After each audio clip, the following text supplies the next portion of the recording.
Hey guys, welcome to another YouTube video. This one's going to be short.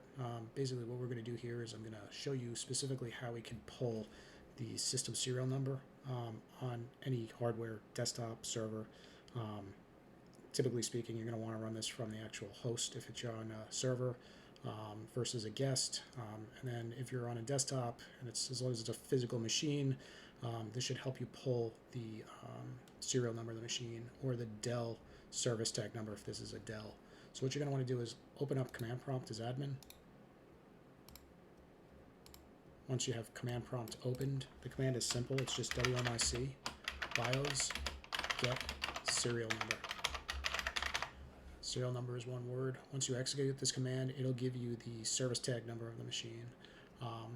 Hopefully this helps you guys out, saves you some time, and saves you from getting your pants dirty so you don't have to crawl underneath desks. Alright guys, take it easy.